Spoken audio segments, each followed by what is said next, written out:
Sovyetlerin nüfusu 40-50 milyon civarındadır. 40-50 milyonluk bir halkın lehçeleriyle beraber olsun. Ana dilinde eğitim görmeyen hangi halk var? Hemen hemen yok gibi.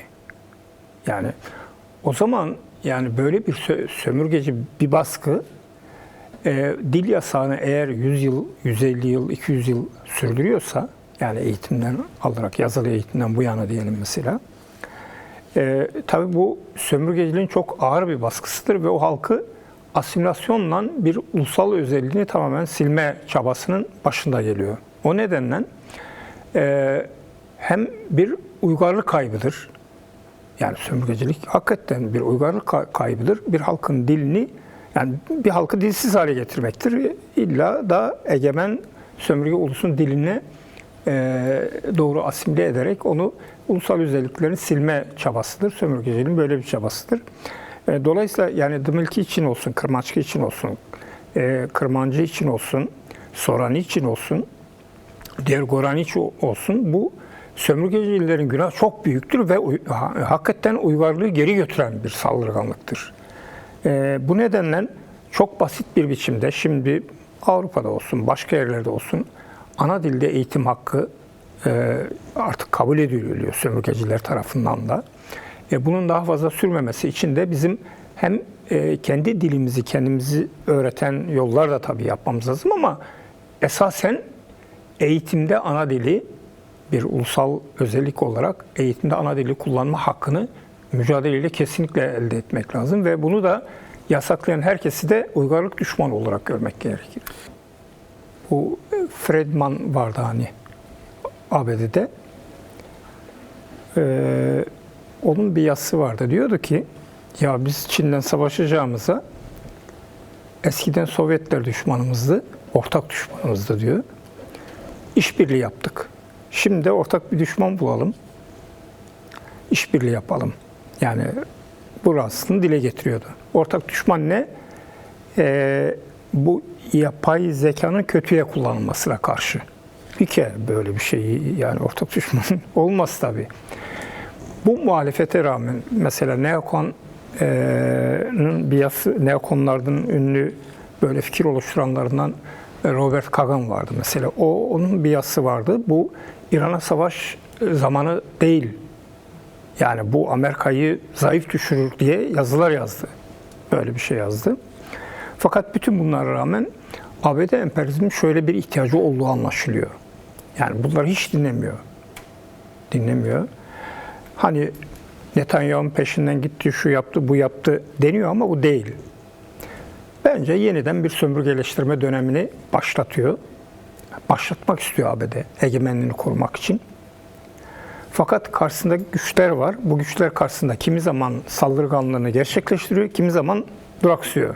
Şimdi İran'da eğer Mollaları darmadağın etseydi, Çin'e İran zaferinin böyle burnu havada eli güçlü gidecekti. Hem de burnu havada öyle ya, yere de bakmış. Şimdi eli zayıf gitti. Tabii. Zayıf gitti. Tabii bu zayıflığın yarattığı bazı uzlaşmalar olur. Aslında Çin lideri de Trump'a diyor ki biz uzlaşalım diyor. Yani diyor, biz rakip biz tamam ama yani eğer diyor çatışırsak her ikimiz zarar görürüz. Uzlaşırsak her ikimiz kazanırız. Fakat şöyle bir şey var. Şimdi yani Çin'in ekonomik bakımdan gelişme hızı ABD'ye yetişmesine yol açıyor. Yani tarihte eşitsiz gelişmenin eşit düzeye gelmeye yol açtığı durumlarda savaşlar patlak vermiştir. Genellikle genç emperyalistler bu savaşlara başlatmıştır ama yani mesela Almanya başlatmıştır. İşte iki dönemde de Almanya sonra Japonya başlatmıştır ama şimdi ABD başlatıyor. Yani uzun süren 80 yıl süren dünya hakimiyetini kaybetmemek için askeri üstünlüğünü kullanıyor. Askeri üstünlüğü tabii ki ABD ileri yani onu görmek lazım. Yani ekonomik bakımdan geriliyor. Fakat askeri üstünlüğünü kullanarak bu gidişatı durdurma ve rakiplerini zayıflatmak istiyor. Dolayısıyla ABD emperyalizminin bu ihtiyacı olduğu müddetçe savaşa gider. Yani uzlaşmalar geçici olur, savaşa doğru gider. Çin tabii kendisinin işine geliyor uzlaşmak. ekonomik bakımdan daha İşte fazla yani bu yayılmak İran istiyor. meselesinde ne yaptılar? Yani sizce anlaştılar mı? Birlikte mi çalışacaklar? Çünkü bugün İran Dışişleri Bakanı'ndan bir açıklama geldi. Yani savaşların bir çözümü olmaz. Askeri bir çözüm yoktur İran'da. Amerika Birleşik Devletleri'nden de müzakerelerin devam etmesi gerektiğine dair diyor mesajlar alıyoruz. Çin'in arabulucu olmasından da memnuniyet duyuyoruz. Yani demek ki Çin artık doğrudan arabulucu Çin mi olacak? Şimdi şöyle bir şey, şimdi Trump oraya gitmeden önce bir ambargo koymuştu. Çin'in navigasyon sistemini İran'a yardım olarak vermesine karşı o şirketlere ambargo uyguluyordu. Baidu 3, Baidu'ya uyguluyordu. Etkili yani bu şeyin ABD'nin şeyleri seviyesinde bir navigasyon. O sayede İran 25'teki savaşın tersine çok etkili vuruşlar yaptı yani. Yani şimdi böyle bir şeye karşı bir sefer ambargo ile gitti. Ama onun söylediğine göre demek ki Trump belli olmuyor. Yani bir gün dediği diğer gün dediğine uymuyor. Bu ABD'nin bence kararsızlığını da gösteriyor. İhtiyacı savaşı yürütmek başlattı. Bir geçen sene, bir bu sene. Fakat ihtiyacı devam ediyor. Devam etmesine rağmen istediği sonucu elde etmeyince geçici bir uzlaşmaya gidebilirler. Buna Çin arabuluculuk yapabilir. Şimdi Çin bence bir deneyimden geçti. Yani gözlerinin önünde bir deneyim geçirdi. ABD'nin beklendiği kadar askeri bakımdan rakiplerini, başkalarını yok edebilecek güçte olmadığı anlaşıldı. Yani Çin ve Rusya'nın savaş gücünün, özellikle Rusya'nın ama şimdi Çin de geliştiriyor hızlı bir biçimde. Teknik savaş araçlarının ABD karşısından dayanabileceğini gördü bence. Dolayısıyla kendi uzlaşma yollarını çok alttan alarak, çok taviz vererek değil, bazı isteklerde bulunarak uzlaşmayı yani o istekleri yönünde dayatarak uzlaşmaya gidebilir. Bunun geçiş yolu da İran'ı böyle bir uzlaşmaya, İran yönetimini yani yıkılmaktan kurtaracak şekilde, hem de yani yaşanan deneylerle yıkılmayacağı görüldü zaten. Bir uzlaşmaya gitmek isteyebilir. Fakat tabii sonuçta bunlar uzun süredeki savaşlar arasındaki molalar yani. Peki. Öyle. Birincisi Kürtlerin ABD tarafından silahlandırılması konusu vardı İran Kürtlerinin, Kürt örgütlerinin. Büyük silahlarla silahlandırılmasını önleyen Türkiye'ymiş. Bizim gazetemiz politikada bu işleniyordu. Yani onu okudum geldim yani. Şimdi onu demek ki şöyle, buradan şu çıkmıyor ama yani İran'a karşı savaşa destek vermediği anlamına gelmiyor. Destek veriyor bence.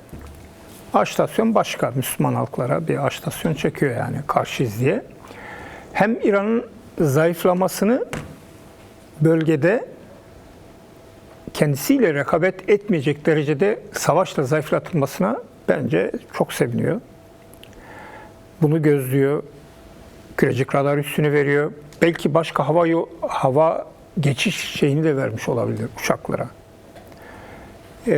Mühimmatın geçişine izin veren kanunu kendisi çıkardı. Erdoğan çıkardı. Hem de bir kararnameyle çıkardı yani. İran konusunda böyle. Zayıflamasını istiyor ama yıkılacak derecede bir sonucun doğması Kürtlere kendi kendilerini yönetme imkanı vereceği için bunu da istemiyor, önlüyor bunu da. Şimdi aynı zamanda İran'ın Suriye'deki yani müttefik olan rejimin devrilmesini ABD ile beraber yaptılar. Orada da Kürtlerin öz yönetim hakkını elde etmesini bütünüyle engelledi. Hatta benim kanaatim yani bu Rakka'daki savaştan sonra Heseki'ye doğru savaş olurken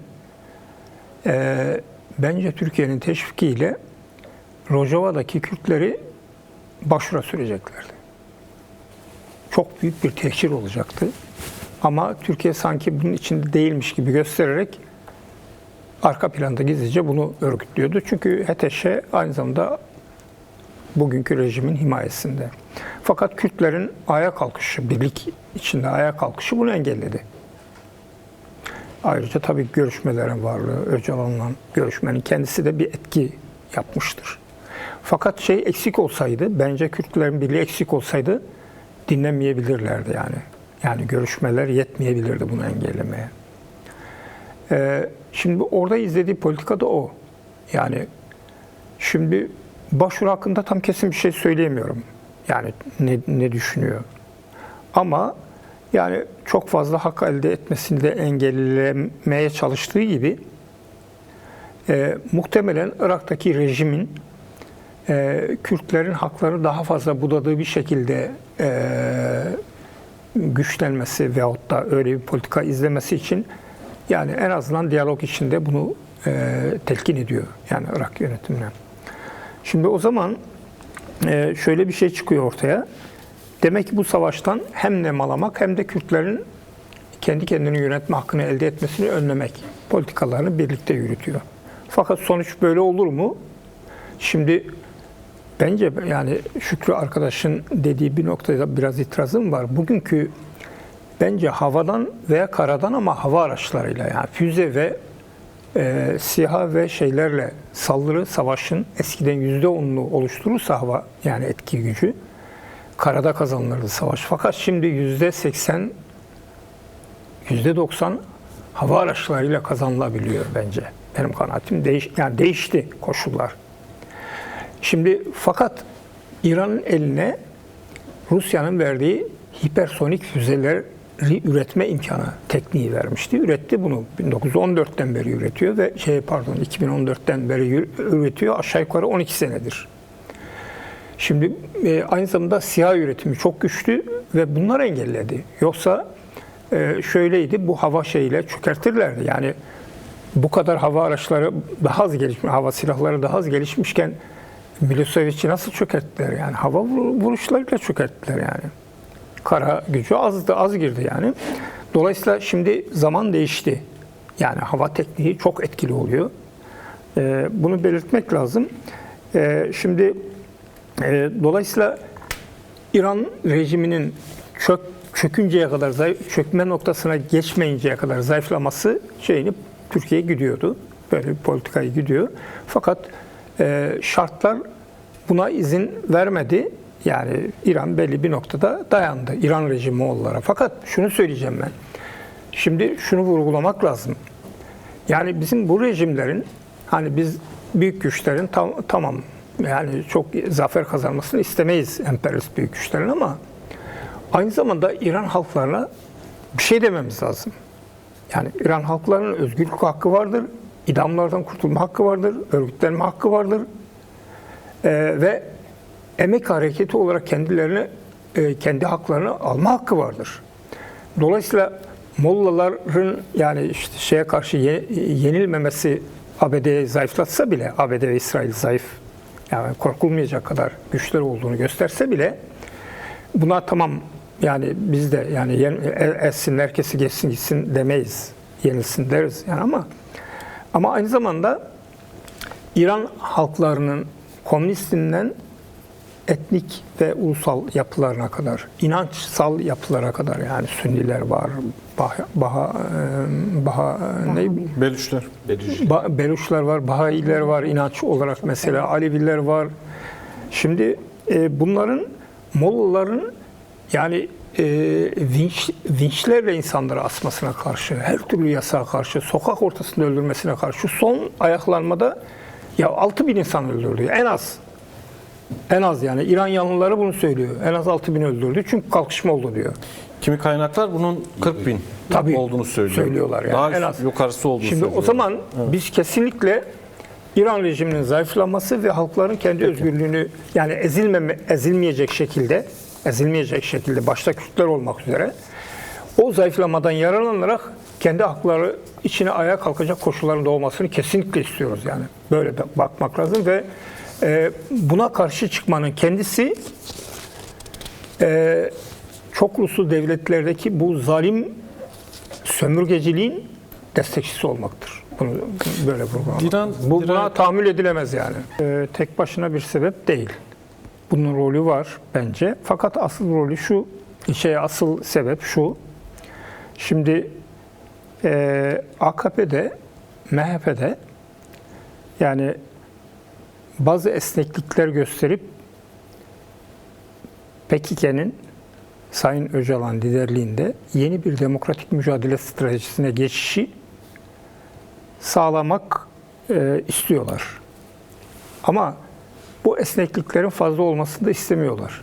Yani örnek mesela Sayın Öcalan'ın serbest bırakılması, yani özgürlüğüne kavuşturulması, içerideki tutsakların özgürlüğüne kavuşturulması. Ya 91'de Kürtler hariç Özal bütün siyasileri yani komünistini, devrimcisini filan işte infaz indirimiyle bıraktı, yani basit bir şey imzaladı, bıraktı. Ortada şey de yoktu, alveri de yoktu yani. 2000'lerde. Tabii. Şimdi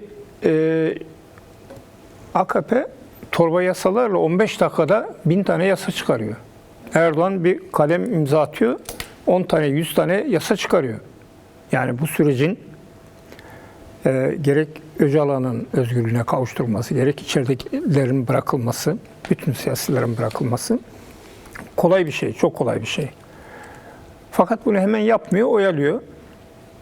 Bir. İkincisi, ya şimdi bütün barış görüşmeleri bir sefer barışın muhatabı olan liderlerin yani özgürce olmasıyla oluyor yani.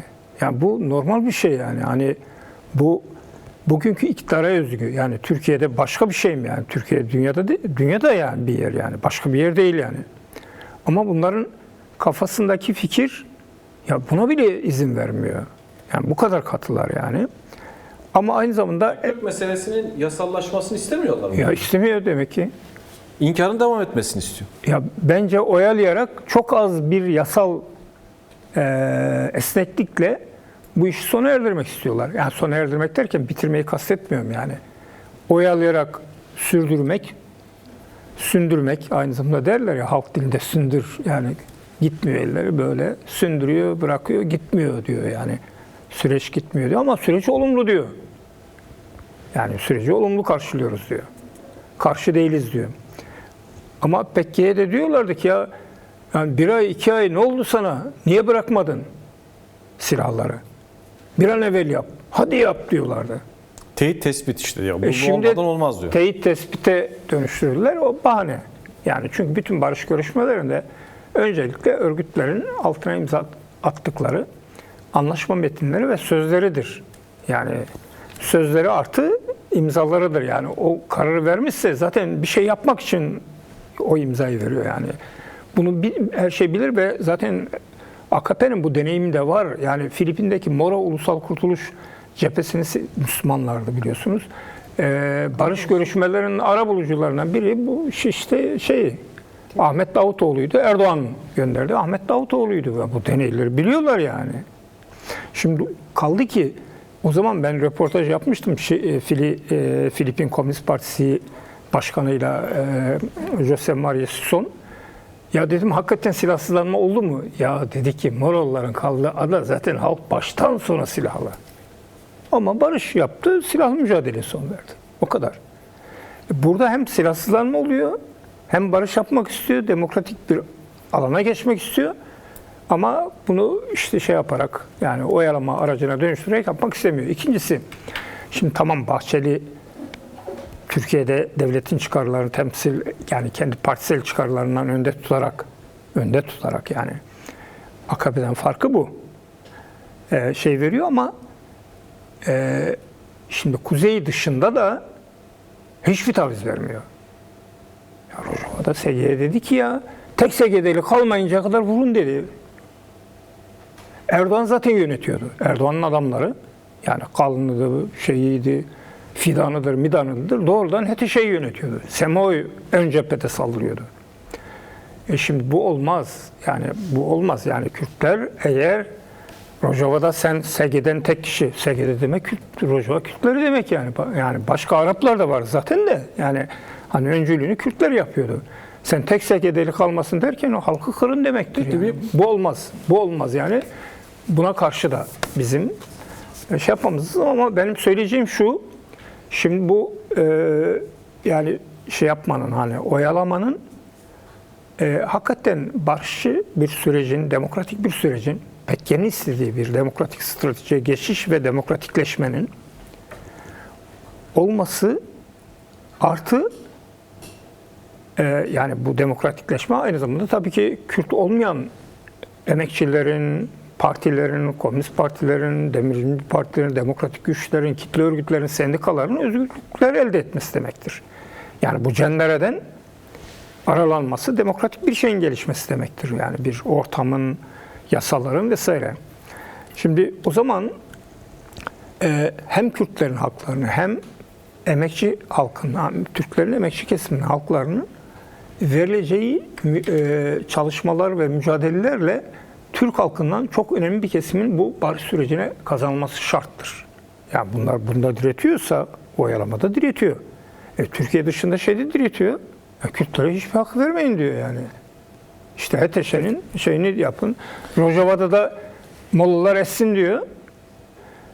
Şimdi o zaman bence yani sol güçlere düşen de, emekçi kitle örgütlerine düşen de işte Kürtlerle iktidar uzlaşıyor hikayeleriyle oyalanmak değil. Bizim ne yapmamız gerekir? Bunu bir sonraki tura bırakalım. Öyle mi? Bir turumda Tabii, daha tabii. olacak. Yani bence buradan yeni bir güç, taze kan çıkarmak gerekir. Yani.